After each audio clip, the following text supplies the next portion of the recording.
Здравствуйте, друзья! Планы США по уничтожению СССР и России. Напряженность между Россией и США существовала уже давно. Причем Белый дом практически никогда не скрывал своих намерений уничтожить сначала Советский Союз, а впоследствии его преемницу Российскую Федерацию. Планы Запада по нападению на Советский Союз начали разрабатываться в ходе Второй мировой войны, еще до общей победы СССР и западных союзников над гитлеровской Германией. После того, как США сбросили атомные бомбы на японские города Хиросиму и Нагасаки в 1945 году, это единственные, кстати, случаи применения ядерного оружия в истории, причем не по войскам, а по мирному населению, у американцев и британцев появились планы применения ядерного оружия также против СССР. 15 сентября 1945 года, спустя менее чем 2 недели после сдачи Японии, в конце Второй мировой войны, а также немногим более через месяц после бомбежек Хиросимы и Нагасаки, американский генерал-майор Лорис Норстед послал сверхсекретные документы генералу Лесли Гроувсу, в котором впервые появилась карта полей для американских ядерных бомбардировок на территории СССР. Против своего союзника по борьбе с Гитлером американцы хотели использовать как минимум 123 бомбы, а оптимально 466.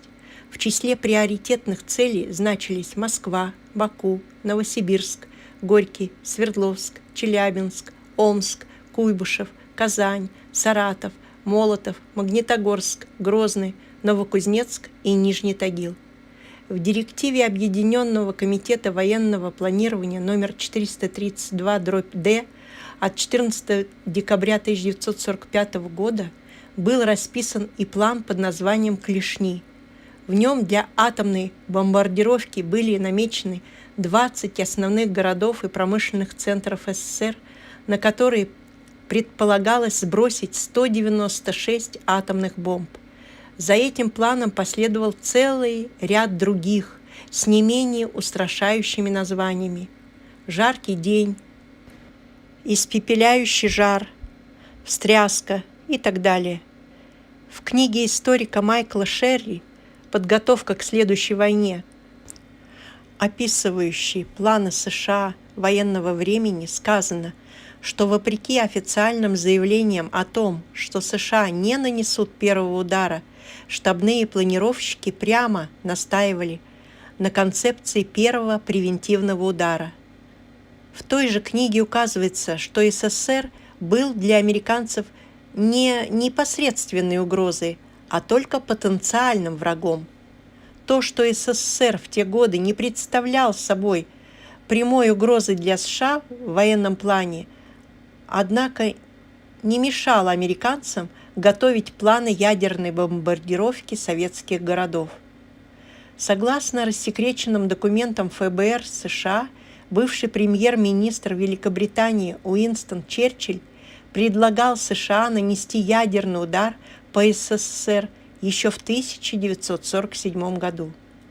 Однако в 1949 году Советский Союз разработал собственную ядерную бомбу, а затем в СССР был создан полный комплекс ракетно-ядерных вооружений, систем защиты, оповещения и автоматического ответного ядерного удара, что свело на нет возможность прямой, неограниченной войны с СССР и Россией.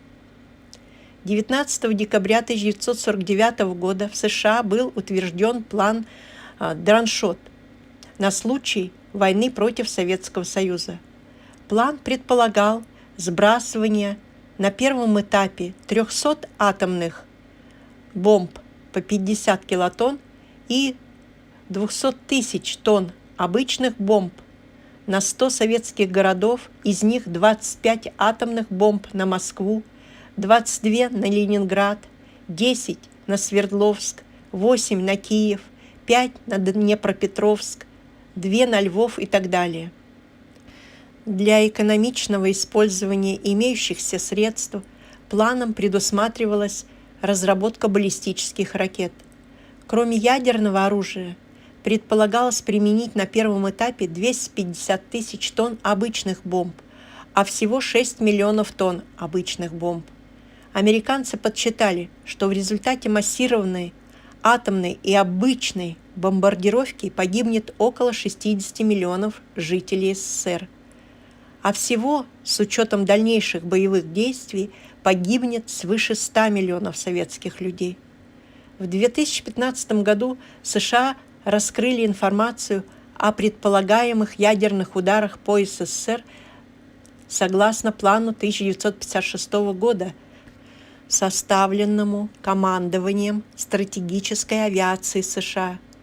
К плану прилагается 2 списка, в каждом из которых указано более 1000 целей. Причем, если в первом перечислены военные аэродромы, то во втором указаны заводы, индустриальные комплексы и целые города, подлежащие систематическому уничтожению. Только в одной Москве планировалось нанести удары по 179 объектам, а в Ленинграде по 145. В одном из опубликованных в 2017 году документов, касающихся убийства президента Джона Кеннеди, сообщается о встрече, произошедшей 22 марта 1962 года. На ней обсуждается вопрос, поднятый генеральным прокурором Робертом Кеннеди, о возможности США изготовить или приобрести копии советских самолетов. Для чего, спросите вы? Самолеты нужны были для инсценировки нападения СССР на США, которое планировалось использовать в качестве повода для развязывания войны с СССР.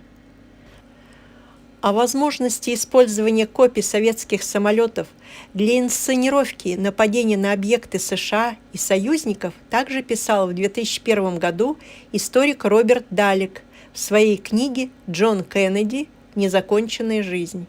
По его сведениям, подобная идея возникла впервые у директора ЦРУ Маккоуна.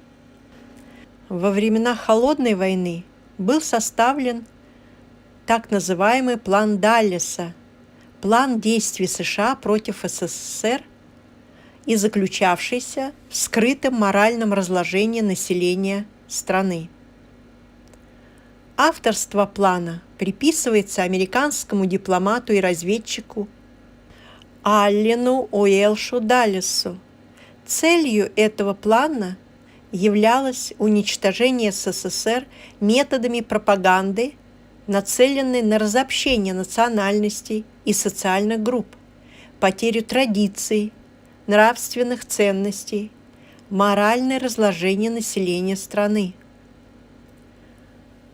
Развратить молодежь, отвести ее от религии, внушить ей интерес к сексу, ложной аргументации, разрушить старые моральные ценности, отвлечь умы от политики, переключив все внимание на спорт, книги о сексе, игры и прочие маловажные занятия, поставить под свой контроль все средства массовой информации, разрушить веру людей в их естественных лидеров, изображая их в постыдном, смешном и оскорбительном виде.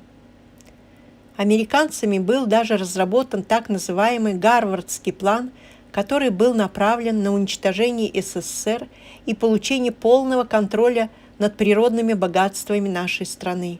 Затем был разработан Хьюстонский план. Здесь уже речь идет о расчленении России на мелкие государства. План состоял из 3 частей. Первая часть – это проект «Перестройка».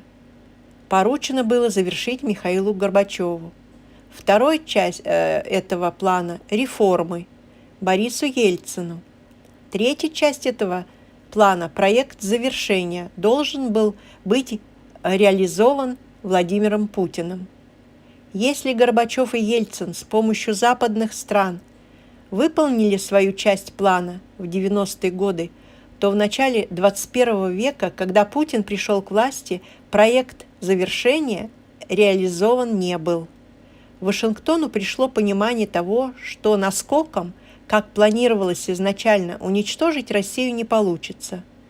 Владимир Путин предпринимает все для того, чтобы очередные американские планы не увенчались успехом.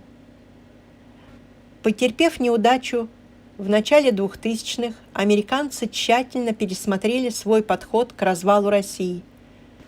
Итак, основная цель США – развал России и превращение ее в слабое, карикатурное подобие СНГ. Естественно, в этом случае мелкие части и автономии, на которые разделится Россия по их плану, уже не будут представлять никакой опасности для Америки. Более того, Белый дом без проблем сможет поставить в каждую область, в каждую республику своих наместников, фактически взяв территорию России под свой полный контроль. Основным залогом успеха задуманного Белый дом в первую очередь видит своего человека на посту российского президента. И поэтому уже сейчас они начали подготовительные работы в этом направлении. Первоначальная ставка делалась на опального олигарха Ходорковского. Однако со временем планы США изменились. Нет, они не сбросили Ходорковского со счетов, но, если выражаться игровыми терминами, решили поделить свои фишки на две ставки. Американские аналитики прекрасно понимали, что кардинально поменять отношение нынешних граждан России к Владимиру Путину невозможно, и тогда они решили делать ставку на россиян будущих, то есть тех, кто будет участвовать в выборах в 2024 году. Именно так на политическом небосводе России возникла фигура Алексея Навального, и вместе с ней и многочисленные либералы, которые хлебом не корми, дай покричать об американской свободе и несвободной России. А для того, чтобы подкрепить совершенно нелепые предвыборные тезисы, которыми Навальный кормил свой будущий электорат, было решено раскачать Россию давлением снаружи и втянуть ее в более или менее сильные внешние конфликты, создать проблемы внутри самой страны. В плане нынешнего воздействия основную ставку Белый дом в своем новом проекте делает на усиление радикального исламизма и ваххабизма. В идеале им бы хотелось существенного расширения Талибана в северном направлении, но, к счастью, талибы сейчас слабы, и своей приоритетной задачей считают сохранение позиций в Афганистане. Но американцы и тут сделали не одну ставку. Волна оранжевых революций, прокатившихся по странам бывшего СНГ, также является частью Хьюстонского проекта. Конечно, тут им удалось создать России довольно ощутимые проблемы. За счет победившего украинского Майдана к приходу к власти проамериканских националистов, да и грузинская революция рост стабильности в делах России не добавила. Поняв, что самим с Россией не справиться, американцы планировали привлечь на свою сторону Китай, пообещав им лакомый кусок в виде русской Сибири и Приморья. Однако, как и в прошлый раз, этот пункт американского плана дал сбой. Пекин не устроил роль второй скрипки при возросшем в случае победы влиянии США. Китайцы решили, что у них уже хватит сил перетянуть центр мировой геополитики в свою сторону. А для этого им было выгоднее объединиться с Россией. Так что, как говорил персонаж «Кавказской пленницы», «Тот, кто нам мешает, тот нам и поможет». Однако, несмотря на провал части плана, Белый дом не собирается отказываться от задуманного. Доказательством тому служит факт, что американцы уже вовсю строят планы по делению и использованию частей поверженной России, или, как принято говорить на Руси, делят шкуру неубитого медведя. Так, по задумке США, основные инвестиции пойдут в Сибирь и Дальневосточный регион. Дело в том, что только таким образом американцы хоть как-то могут противостоять росту китайского влияния на весь мир. Так что в своих влажных мечтах они уже видят себя полноправными хозяевами русской Сибири. Не менее амбициозные планы у Белого дома, а точнее у Пентагона по поводу Калининградского анклава. Этот стратегический кусочек России на территории Евросоюза также интересен американцам, в первую очередь для размещения там своих военных баз. С той же точки зрения интересует американцев и Украина, а именно восточная ее часть. Как видите, Белый дом уверен в своей победе настолько, что уже строит далеко идущие планы по использованию российских территорий. И возникает вопрос, а как мы будем противостоять этим планам? Неужели, как в 90-х, поднимем лапки кверху и дадим штатам победить? Естественно, нет. Тем более, что в отличие от тех же 90-х, нынешняя Россия не просто хаотично отбивается от сыплющихся на нее ударов. Сегодня у нас есть свой собственный план, который не просто сводит на нет все потуги американцев, но еще и позволяет России подняться на новые высоты. И хотя это прозвучит несколько по-монархически, но его вполне можно назвать планом Путина. Хотя, с другой стороны, как бы мы ни относились к нынешнему президенту России, глупо будет отрицать тот факт, что именно Путин поднял страну в 2000-х, решил основные проблемы внешнего давления и без крови разобрался с олигархами, которые пытались переложить на него выполнение обязательств Ельцина.